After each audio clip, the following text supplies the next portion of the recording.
ಎಲ್ಲರಿಗೂ ನನ್ನ ಯೂಟ್ಯೂಬ್ ಚಾನಲ್ಗೆ ಸ್ವಾಗತ. ಇನ್ನೂ ಯಾರು ಕೂಡ ನಮ್ಮ ಚಾನಲ್ಗೆ ಸಬ್ಸ್ಕ್ರೈಬ್ ಆಗಿಲ್ಲ, ಕೂಡಲೇ ಸಬ್ಸ್ಕ್ರೈಬ್ ಆಗಿ ಆದರ್ಶ ವಿದ್ಯಾಲಯ ನವೋದಯ ಮೊರಾರ್ಜಿ ಪ್ರವೇಶಗಳಿಗೆ ಸಂಬಂಧಪಟ್ಟಂತಹ ಹೆಚ್ಚಿನ ಮಾಹಿತಿಗಾಗಿ ನಮ್ಮ ಚಾನಲನ್ನು ತಾವುಗಳು ಸಬ್ಸ್ಕ್ರೈಬ್ ಮಾಡಿ ಇಟ್ಕೊಂಡ್ರೆ ತಮಗೆ ಮಾಹಿತಿಗಳು ಸುಲಭವಾಗಿ ದೊರಕ್ತವೆ ಅಂತ ಹೇಳ್ತಾ ಈ ಒಂದು ವಿಡಿಯೋದಲ್ಲಿ ತಮಗೆ ಏನು ಮಾಹಿತಿಯನ್ನು ನೀಡ್ತಾ ಇದ್ದೇನೆ ಅಂತಂದರೆ, ತಾವೆಲ್ಲರೂ ಕೂಡ ಈಗ ಏನು ಮೊರಾರ್ಜಿ ದೇಸಾಯಿಯ 3ನೇ ಸುತ್ತಿನ ಸೀಟು ಹಂಚಿಕೆಗಾಗಿ ಕಾಯ್ತಾ ಇದ್ರಿ. 3ನೇ ಸುತ್ತಿನ ಸೀಟು ಹಂಚಿಕೆ ಈಗ ಆಲ್ರೆಡಿ ಬಿಡುಗಡೆಯಾಗಿದ್ದು, ಆ ಒಂದು ಸೀಟ್ ಹಂಚಿಕೆಯಲ್ಲಿ ತಾವುಗಳು ನಿಮ್ಮ ಮಗುವಿನ ಹೆಸರುಗಳನ್ನು ಎಲ್ಲರೂ ಕೂಡ ಪರಿಶೀಲನೆಯನ್ನು ಮಾಡಿಕೊಂಡಿದ್ದೀರಿ. ಅದೇ ರೀತಿಯಾಗಿ ಈಗ ನವೋದಯ ವಿದ್ಯಾಲಯ ಪ್ರವೇಶ ಪರೀಕ್ಷೆಗಳು ಅಂದ್ರೇನು, ಪ್ರವೇಶ ಪರೀಕ್ಷೆಗೆ ಅರ್ಜಿಯನ್ನು ಏನು ಆಹ್ವಾನಿಸಲಾಗಿದೆ.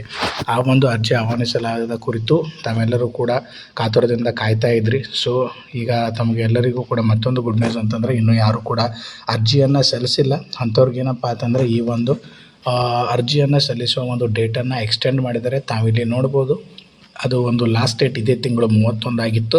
ಆ ಒಂದು ಅರ್ಜಿ ಸಲ್ಲಿಸುವ ಒಂದು ಪ್ರಕ್ರಿಯೆಯನ್ನು ಸರ್ವರ್ ತೊಂದರೆ ಆದ ಕಾರಣದಿಂದ ಇನ್ನೂ ಹಲವು ವಿದ್ಯಾರ್ಥಿಗಳು ಇನ್ನೂ ಯಾರು ಕೂಡ ಅರ್ಜಿಯನ್ನು ಸಲ್ಲಿಸಿಲ್ಲ. ಅಂಥ ವಿದ್ಯಾರ್ಥಿಗಳು ಈ ಒಂದು 7/8/2026 ಒಳಗಡೆ ತಾವುಗಳ ಎಲ್ಲ ಏನು ಈ ಒಂದು ಅಡ್ಮಿಷನ್ ಪ್ರಕ್ರಿಯೆಯನ್ನು ಅಂದರೆ ಏನು ಈ ಒಂದು ಅಪ್ಲಿಕೇಶನ್ ಪ್ರಕ್ರಿಯೆಯನ್ನು ಮುಗಿಸ್ಕೊಳ್ಬೇಕಾಗ್ತದೆ. ಓಕೆ, ಈ ಒಂದು ಅಡ್ಮಿಟ್ ಕಾರ್ಡ್ ಯಾವಾಗ ಬರುತ್ತೆ ಅನ್ನೋದರ ಬಗ್ಗೆಯೂ ಕೂಡ ನಾನು ಮಾಹಿತಿಯನ್ನು ಬಂದ ತಕ್ಷಣ ತಮಗೆ ವಿಡಿಯೋ ಮುಖಾಂತರ ತಿಳಿಸ್ತೀನಿ.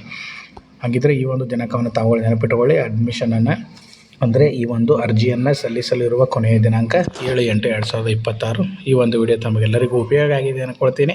ಅದೇ ರೀತಿಯಾಗಿ ಇನ್ನೂ ಯಾರಿಗೆ ಉಪಯೋಗ ಇದೆ ಅಂಥವ್ರಿಗೆ ವಿಡಿಯೋಗಳನ್ನು ಶೇರ್ ಮಾಡಿರಿ ಮತ್ತು ಹೆಚ್ಚಿನ ಮಾಹಿತಿಗಾಗಿ ಚಾನಲನ್ನು ಸಬ್ಸ್ಕ್ರೈಬ್ ಮಾಡಿ ಇಟ್ಕೊಳ್ರಿ ಅಂತ ಹೇಳ್ತಾ, ವಿಡಿಯೋ ಎಲ್ಲರೂ ಕಂಪ್ಲೀಟಾಗಿ ನೋಡಿದ್ದೀರಿ ಅಂತ ಹೇಳ್ತಾ ವಿಡಿಯೋವನ್ನು ನೋಡಿದ್ದಕ್ಕೆ ತಮಗೆಲ್ಲರಿಗೂ ಕೂಡ ಧನ್ಯವಾದಗಳು.